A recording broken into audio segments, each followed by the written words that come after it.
हिंदुस्तान के बीचों बीच जंगल और पहाड़ों के बीच एक गांव है जिसका नाम है पीपल गांव।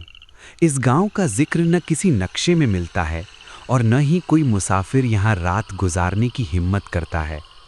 लोग कहते हैं जैसे ही सूरज डूबता है ये गांव जिंदा हो जाता है। गांव की गलियां बिल्कुल खाली थीं, न कोई बच्चा न कोई बुजुर्ग, सिर्फ हवा थी जो पीपल के पत्तों से टकराकर अजीब सी आवाज पैदा कर रही थी। मुझे लगता है हमें वापस चले जाना चाहिए, ये जगह ठीक नहीं है। बस एक रात मीरा, सुबह होते ही निकल जाएंगे। तभी अंधेरे से एक बोझिल सी आवाज उभरी, जैसे जमीन के नीचे से आ रही हो। 50 साल पहले इस गांव में एक बूढ़ी औरत रहती थी। लोग कहते थे वो चुड़ैल है, लेकिन असली सच ये था कि वो सबसे ज्यादा बेगुनाह थी। गांव वालों ने उस औरत को जिंदा जला दिया और उसकी लाश को इसी पीपल के पेड़ के नीचे दफना दिया। ओ भगवान! फिर उस रात के बाद से जो भी आदमी रात को इस गांव में रुकता है वो कभी पूरी जिंदगी वापस नहीं जा पाता। जैसे ही रात के 12 बजे हवा अचानक भारी हो गई, पीपल के पत्ते बिना हवा के ही हिलने लगे।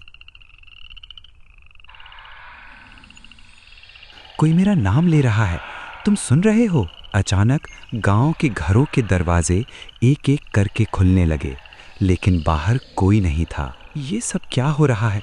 मुझे बहुत डर लग रहा है।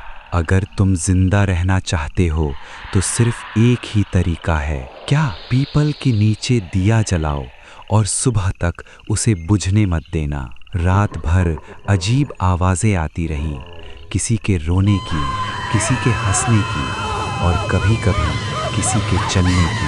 राघव, दिया हिल रहा है, जैसे कोई उसे बुझाना चाहता हो। वक्त धीरे धीरे गुजरता रहा और फिर सुबह हो गई। दिया अभी तक जल रहा है। राघव और मीरा उसी वक्त गांव से निकल गए, लेकिन लोग कहते हैं आज भी जो रात के समय पीपल गांव के पास से गुजरता है, अंधेरे में कोई उसका नाम बहुत धीमी आवाज में पुकारता है।